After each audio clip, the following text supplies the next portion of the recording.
We're back for the first episode of 2019. I've been working on possibly changing the name of the channel. Still kind of mulling over ideas, so I'm not quite sure what it's going to be. I've been thinking, I don't know, Caveside Commentaries, Dave's Raves was another suggestion. A lot of them are already taken, though, that's the thing. And I don't know, I've actually never tried searching for this channel on YouTube, so I'm not sure how hard it is, but apparently people are having a hard time finding it. Which probably explains why I've only got about 12 subscribers and, a handful of views per video. But anyway, I am actually looking into monetizing the channel. Not that that's going to really make any difference in the grand scheme of things. But anyways, let's cut to the chase either way. Let's get cracking here. I'm going to do a separate show for the Oscars stuff because they just got nominated. Well, not the nominees just got announced the other day. I've got a pretty good basis for a discussion about the Oscar nominations and stuff like that. But what I'm going to do for this show is I'm going to go over my 2018 favorite films and a look at the 2019 slate of stuff that's coming out. Obviously, it's not full on because not everything's been announced yet. But for what is coming out, I'm going to go over that stuff and as well with some of my favorite picks from last year. The 2019 stuff, a lot of it's going to be mainstream, not a lot of indie stuff, because usually that's kind of word of mouth gets around about movies coming out.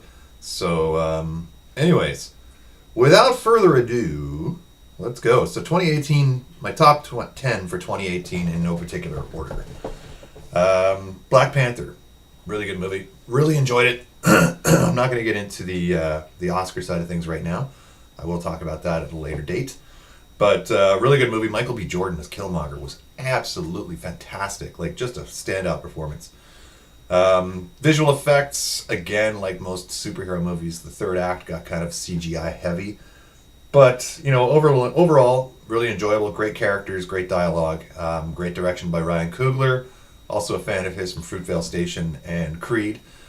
But, yeah, really good movie. It's actually on Netflix right now. So if you haven't seen it, you've been living under a rock. Definitely worth checking out. Number 2, again, this is in no order. Star is Born, which I actually haven't finished watching yet. Don't tell my wife. Yeah, Lady Gaga, Bradley Cooper, Sam Elliott in a supporting role. Remake of a remake of a remake of a remake. So that's probably... I don't think it dissuaded people because it did really well box office wise. It got trashed at the Globes and the other awards, and I will, again, with this one, we'll talk Oscars on the next episode. Still a good movie, great soundtrack, really worth seeing, great performances by the two leads. Sam Elliott, no matter, he could read the phone book and I'd be interested. He's just one of those actors. Definitely worth checking out. It does come out on Blu-ray on February 18th, next month. So something to look out for. I think digital streaming is already available online. I think I saw an ad for it on the Xbox the other night. So you can catch it on demand. Blu-ray, like I said, will be coming out February 18th. Next one. Again, no particular order. I'm going to stop saying that. It's no particular order. Infinity War. Probably, I think it's one of the only movies I saw in the theater last year. Of course, like I always say, make mine Marvel, even though one of my favorite characters is Batman. But Infinity War had it all. God damn. That movie was when that movie ended, usually there's cheers and stuff like that, and people are clapping and then whooping at the end credits scene and stuff. Well, they did whoop at the end credits scene. But it was like going to a funeral. Literally, at the end of that movie, it was dead silence. And people just walking out quietly from the theater, because obviously spoiler alerts for all these movies. Everybody fucking dies at the end of the movie. Well, not everybody, but I think they dust out at least a dozen of the main characters. So yeah, it was an incredible movie. The CGI was top notch. The action was never ending. Great character interactions. Rocket with Thor and Groot. Go back, look at my Infinity War review from a few months back. I did one this summer. Big spoiler, heavy review, but one of the best, absolutely one of the best movies of 2018 by far. Next one, Mission Impossible Fallout. I know everybody's like, Tom Cruise, fucking weirdo. Yeah, he is, but he makes a goddamn good movie. That's all that can be said. Some of the stunts in that film were just outstanding. Obviously, the one where he broke his foot is the most famous, but like I was watching the behind the scenes on that. He got himself a helicopter license, taught himself, not taught teach himself, but learned how to fly a helicopter, and then did the entire sequence in the movie at the end himself. There was no pilot in a little green suit that they CGI'd out sitting next to him. He was literally all by himself, and that fucking corkscrew thing, he legit apparently did. Like, wow. Anyway, if you want a really good action movie, you can't go wrong with the Mission Impossible ones. Mission Impossible 2 was a little bit kind of weird because it was John Woo, so getting a lot of, it was kind of crossover between the John Woo sort of Hong Kong stylized action, which does really fit well with the type of Mission Impossible sort of thing. I mean, obviously it's complete suspension of disbelief, but stunts-wise, action-wise, phenomenal movie. Worth checking. It is on Blu-ray now. I picked up a copy Christmas time for it. Nice thing with the Blu-ray too is Halo jump scene, an amazing stunt, jumps out of a plane 25,000 feet, legit. And the whole helicopter battle at the end is framed in the IMAX rail, which is really, which they get more off most movies, but again, IMAX the right for that sort of thing, so that people stream to the theaters and pay $19 or $20 a ticket just to see the movie. Anyway, I digress. Oops, my phone turned off. Bear with me. Number 5, Green Book. Really, the minute I saw the first trailer for this, I was hooked. Mahershala Ali, although he's been in the industry working since early 2000s, I never really saw him. I mean, I must have seen him somewhere along the way, but he grabbed my attention with playing Cottonmouth in Luke Cage Season 2. Season 2? Season 1. Sorry. Poor Luke Cage, rest in peace. But incredible actor. I've watched interviews with him on like Fallon and Kimmel. Amazing, like just hands down. Like his part in Moonlight, for example, was so small, but it was so good. Again, with this movie, it's him and Viggo Mortensen, based on a true story. Don Shirley, really, really super talented black pianist in the 50s and 60s. Premise of the movie is that he goes on a tour of the Deep South, playing concerts, and needs Viggo Mortensen's character to basically drive him around and keep him out of trouble. Because as we all know, the 60s for black people in America was not a fun place to be. But amazing performances across the board. Really great story. Directed by Peter Farrelly. Dumb and Dumber Peter Farrelly, yes. Unbelievable job. Really got a limited release. I don't think it even played in the local theaters here. But if you can, check it out. I definitely do recommend it. It was a fantastic movie. Next up, we've got... Oh yeah, about Green Book too. Before I forget. The remaining family of Don Shirley, basically came out and said, hey, like, this is not how it was. This movie doesn't show what the relationship between these two men was like at all. They're under the impression, well, they're saying it was basically an employer-employee relationship between Viggo Mortensen's character and Mahershala Ali's character. The movie makes it out to look more like they become friends through the course of the journey, which I guess is kind of aggrandizing it, making it the Hollywood twist for, the feel-good, happy movie of the year sort of thing. I don't know either way. I've looked up information online about this, and I can't find either direction saying, yes, that's exactly how it was, or no, they actually did have a close friendship. So I'm not sure exactly where it goes, but that kind of flack did come out and did hit the presses, and some people are saying it's going to hurt the chances for any awards this film might get. Next up, we've got Spider-Verse. This movie I really wasn't sure about. I love animated stuff. I love Spider-Man. I wasn't sure, Miles Morales Spider-Man, I'm aware of the character and the storyline and everything they did with that. I never actually read the comics per se. My Spider-Man existence was the late 80s, early 90s Peter Parker, Amazing Spider-Man, Spectacular Spider-Man, and Web of Spider-Man comics. So, not really up to speed with the Miles Morales thing, but overall, really great movie. The animation was spot on. The voice cast was amazing. Shamik Moore did Miles Morales' voice. Mahershala Ali again was in this, playing Prowler, who was Donald Glover's character in from Homecoming. So they're nicely tying everything together. Whether or not we'll ever see anything live action in this way, I doubt it. But and adding Spider Ham, Peter Porker, the Amazing Spider Ham, was hilarious. There's actually petitions now for the sequel. The directors said if they hit 200 million domestic, they'll add Japanese Spider-Man into the sequel, and that would be crazy because I've watched clips of that on YouTube, and oh my god, like it's on par with like the '70s American Spider-Man show, which starred the one of the kids from The Sound of Music actually, and the production value was no, literally ropes squeezing out of his wrists instead of webs. Um, yeah, so anyway, Spider Verse really worth seeing.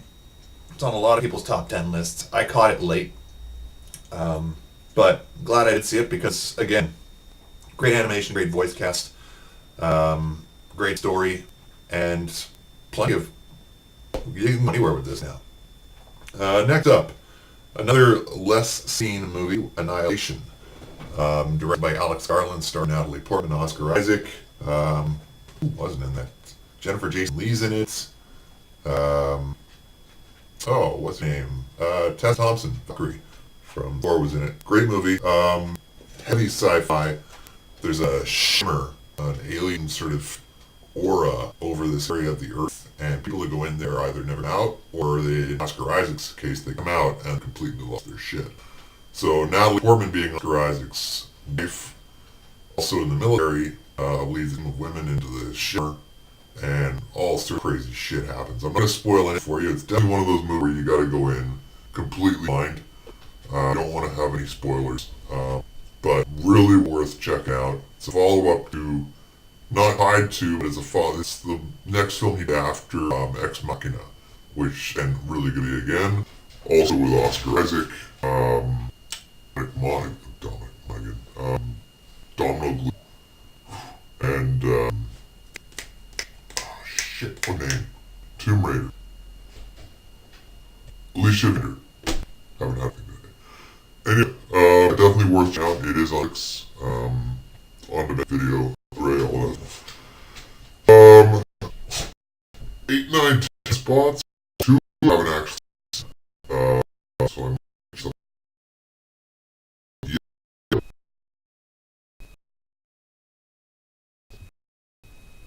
I'm really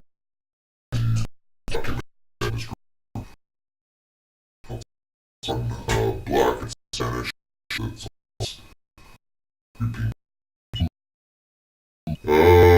So since I knows, um, pop, but,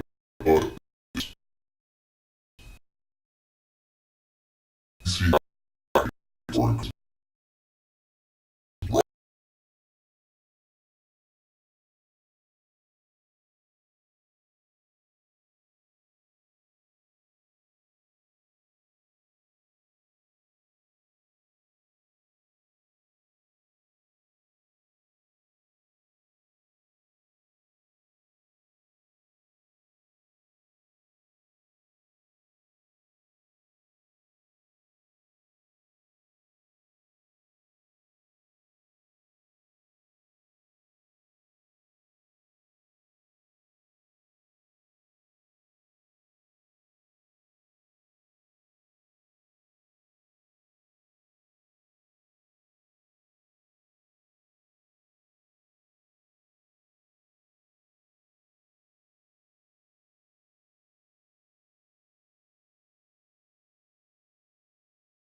concert. Basically,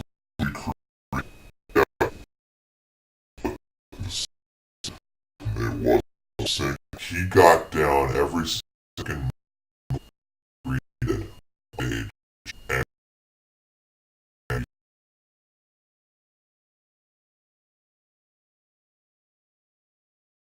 live on 35 on YouTube.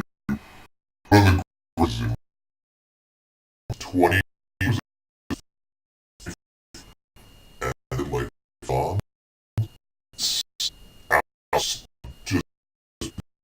watch that.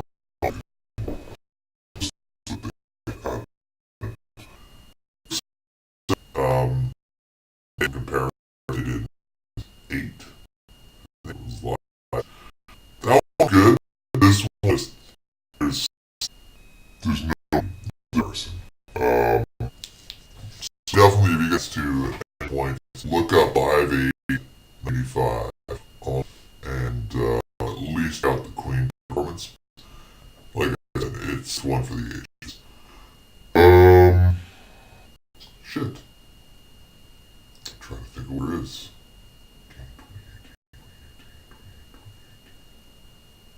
I don't know. That's pretty much it for the teen movies then. I think I'll obviously chime in on the next with the show that I'm doing. Alright, 2019, most anticipated. Again, it's really changed through the course of the year. These titles that I've got here are pretty mainstream, blockbuster films. But, let's see, in no order. Number 1, 9. I mean, come on. Star Wars. I've got to see how this shit. I'm kind of surprised that there's no trailer yet. Disney apparently got a teaser cut with footage ready to go. They're waiting to drop it. I've heard the last news on that was they're going to split the trailer. It's going to be a 90-second. They're going to split it into 3 sections, 3 seconds each, and show it during Super Bowl next. So that might be our first look at the movie.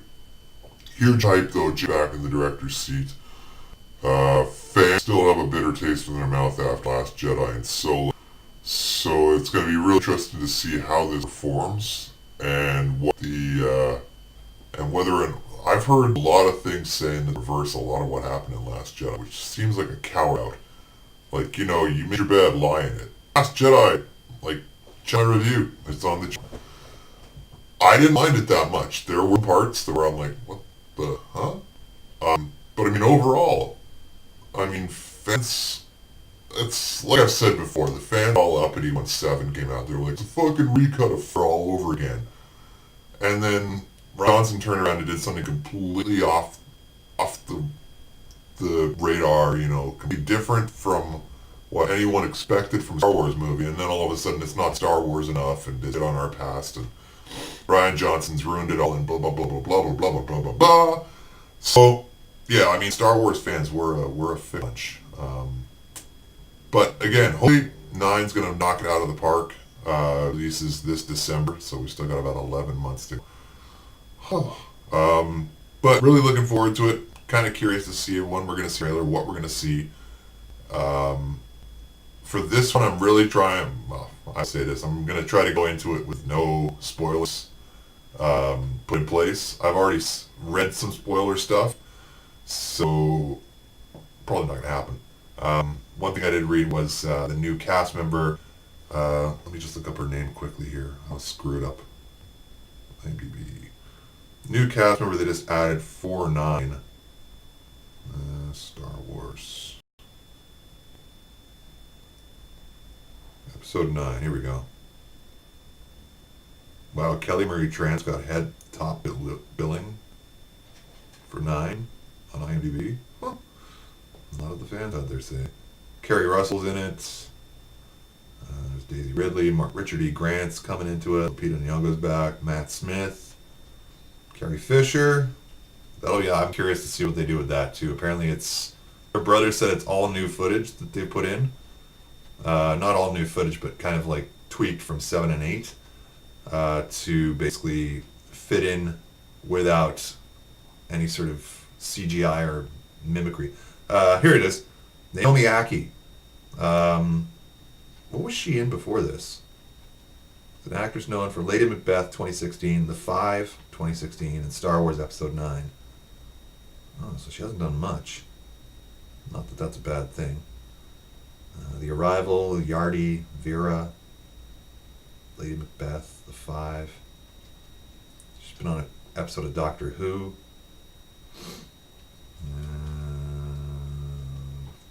Anyway. Huh? Apparently her character's name in episode 9 is Vera Calrissian. And yes, Billy D is back. Mr. Cult 45 is going to be back behind the camera playing Lando. Can't wait for that. So yeah. Can't wait to see what happens with that. Shut up, Layla. Almost done. Okay, back to my list. Alright, so episode 9. Obviously, Avengers Endgame. Gotta see how this ends. No pun intended.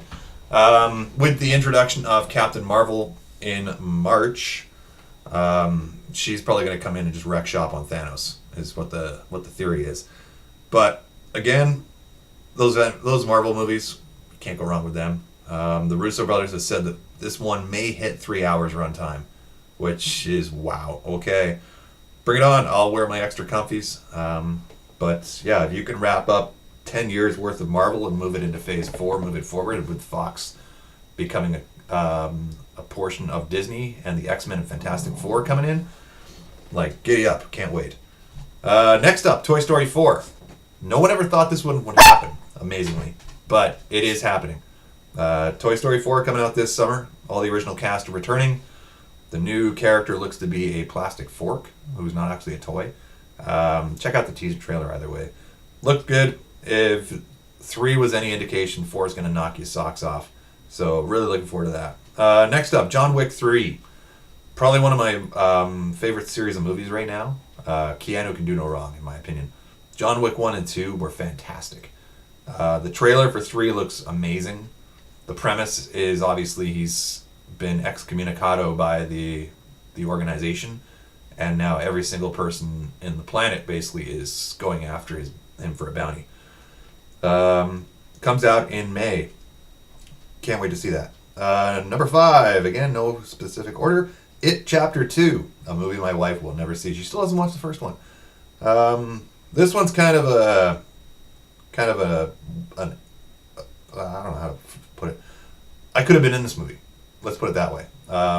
They did extras casting in Port Hope, which is about 40 minutes away from here, for being in the movie this summer, but I just couldn't find the time to get away from work to be able to do it. Would have loved to, though. Loved the first movie. Loved it. The original from the 90s with Tim Curry as Pennywise, I watched that. It's dated.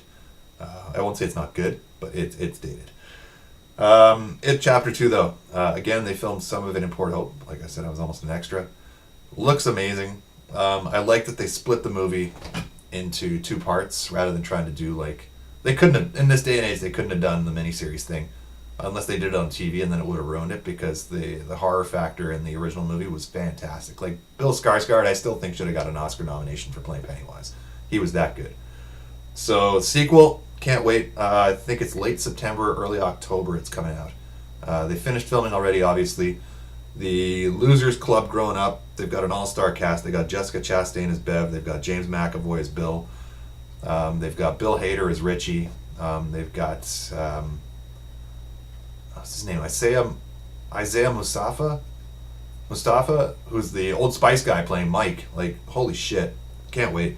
And Skarsgård obviously back as Pennywise. So, should be really good. Next one up, The Kid Who Would Be King. Joe Cornish, remember him? Attack the Block. One of John Boyega's very first movies. He's back. And this one looks to be a really fun movie. I've watched a couple of early reviews for it online. They said it's good. Basically, the premise is a young kid in England finds Excalibur and basically battles against Morgana and her evil army with all of his school chums. all decked out in armor and swords and the whole 9 yards. So looks really good. Attack the Block was a surprisingly fun movie that got little initial attention, but Jodie Whittaker was in Attack the Block, Doctor Who. Also, obviously, John Boyega. So I'm really curious to see what Cornish is going to do with this one. Looks really fun. Patrick Stewart plays Merlin when he's not actually. He's got two guises. One's he disguises himself as a teenage boy and then turns into like old man Logan, old man Patrick.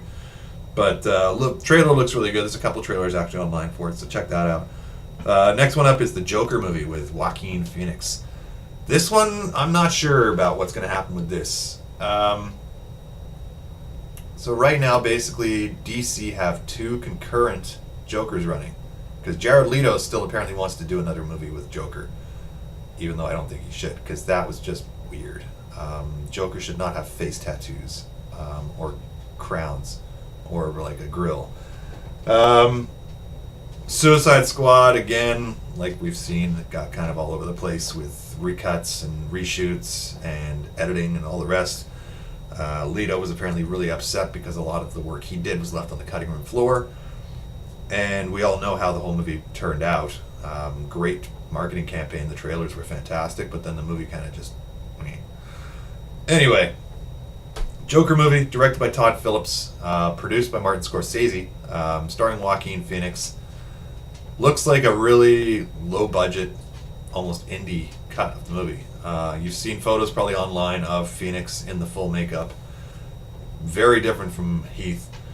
So, very curious to see, though, how this movie turns out. Because it could either go either which way. It could be amazing. It could be an absolute fucking train wreck. Next up, Spider-Man Far From Home. The sequel to Homecoming, which basically spoils the fact that Spider-Man died in Infinity War, and everyone's like, oh no! And it's like, of course he's not fucking dead. He's one of the main characters in the Marvel Universe. They're not going to keep him on the shelf for long. But, looks really cool. Nick Fury's back in it again. He didn't die at the end of Infinity War. Well, he did, but I guess he's back too. They don't actually, the trailer for Far From Home, they don't make any reference to Infinity War directly. Basically, just, here they are. Make of it what you will. The Elementals appear to be one of the main villains in the movie. That being said, I think the Elementals are being created by Mysterio, played by Jake Gyllenhaal, because Mysterio's thing was always, let's put on a show and make myself look like the superhero and the savior of everybody, and then I'll turn around and fuck them the minute they think that there's no worry. So, trailer looked really good. Great locales. They go, obviously, to Europe, so Venice, Paris, the whole 9 yards, London. Couple of new suits for Spider-Man too, from the looks of it. One looks almost similar to the Miles Morales version, with the black gloves with the tips on the end, and then the black instead of blue trim. And then he's got the stealth suit, which almost looks like Spider-Man Noir, with all black with the white lenses. So really looking forward to that. Again, they got the same director back, John Watts, from from Homecoming. Cast all returning: Tom Holland, the whole 9 yards, Zendaya. So, yeah, it's going to be a great movie. It's going to be a great fucking year for superhero movies. Because we've got basically Captain Marvel in March. Shazam is the start of April. Endgame's the end of April. And then we've got John Wick 3, not really superhero, but either way, May. And then July, beginning of July is Far From Home. So, hell of a lineup this year. Disney's going to make a shit ton of money. Next one on the list is the new Tarantino film with DiCaprio and Brad Pitt, Once Upon a Time in Hollywood. Really curious about this one. It's all about basically the Charles Manson time frame where with Sharon Tate and all that stuff that went on. Really curious to see how this turns out. Tarantino's usually good for a good dialogue heavy, good period piece. So pretty stoked for that one. And then last on the list, obviously, Captain Marvel. First female-led superhero movie, although not the last from what they're saying at Marvel. They were doing a Black Widow movie. They want basically a team-up movie with all of like Valkyrie, Black Widow, Gamora, all of them together. So, but, I mean, this one looks good. There's some complaints that Brie Larson has no facial expression. But, I mean, it's been a long time coming. This movie sold me on the first trailer when she crash lands into a Blockbuster Video at the beginning. That was fucking hilarious. Like it's set in the 90s. How much more 90s can you get than Blockbuster Video? Rest in peace. Anyway, so that's my top 10 from 2018, kind of, and my top 10 most anticipated for 2019. So I'm going to upload this video now, and obviously, comment down in the comments which ones you're most looking forward to, whether my lists are completely off the cuff, off the wall, if I don't know what the fuck I'm talking about, any that you agree on, any that you thought should have been on there that weren't, and works. It's all good because that your recommendations will give me stuff to watch. Maybe some of my recommendations will be ones you've never heard of before. So we're helping each other out, as a movie community should do. But anyway, so like I said, the Oscars show will be up soon. I've pretty much already circulated all the information into my noggin into regards to the nominations, what I think might turn out happening, which way it's going to end up going. The most incredible thing about this year's Oscars is that there's no host. As you well know, Kevin Hart was scheduled to be the host, and then he made some off-colored remarks, jokes about homosexuals like 10 years ago that somebody dug up out of the dirt, and the snowflake community being what it is nowadays, everybody got up in arms and like, oh, he's racist, he's homophobic, and he lost the gig. So they're going with no host for the first time in a long time. I think the last time they didn't have a host was the late 80s, if memory serves. Funny bit of trivia for you, the first Oscars presentation was in 1927-28. The entire ceremony lasted 15 minutes. People off the street could buy tickets to go watch for $5 a pop, and then the winners were all announced a month before the awards ceremony. So yeah, a little bit of trivia for you. And then I think the longest one was 2002. It was like 4 hours and 52 minutes in length, and that's when ABC, Disney, same thing, turned around. They were like, we've got to keep this under wraps. We got to make it 3 hours max. That's why when people are starting to ramble on with their speeches now, the orchestra starts playing, and they're like, that's your cue to get the fuck off the stage, and let's keep it moving here, people. But, I mean, it's an annual tradition. I remember I've been doing it since, I remember being a little kid when I was like 5, staying up to watch the Oscars till midnight, because Star Wars was nominated for Best Picture and lost to Annie Hall. Ooh, let's not go there. But yeah, it's been a lifelong tradition myself, and usually with my mom or my sisters, where we would sit there and pop the popcorn, get all the snacks, and just sit down and watch the Oscars. So February 24th this year, the nominations were announced last week, so you can look those up online. Like I said, probably maybe later today, I might do the Oscars show. But for right now, let's wrap this up. Say thank you to the dogs, because they kept relatively quiet. They're just kind of staring out the window. What are you looking at, Layla? Oh, baby. So anyway, yeah, let's wrap this up. I'm going to get this uploaded, and we will catch you on the next show for the Oscars predictions episode. Yeah, so until next time, from somewhere in Ontario, the soon-to-be renamed Two Drink Minimum. Again, if you got any suggestions for channel names and stuff like that, drop them down in the comments too. Tell your friends, like, subscribe. If you want to check any of the old videos on there, they're all on the line. Some of them are really long, some of them aren't so long, depending on what you're looking for. But anyway, yeah, too many ums. Let's wrap this up. I'm going to get this uploaded, and we'll catch you for the next episode. Cheers.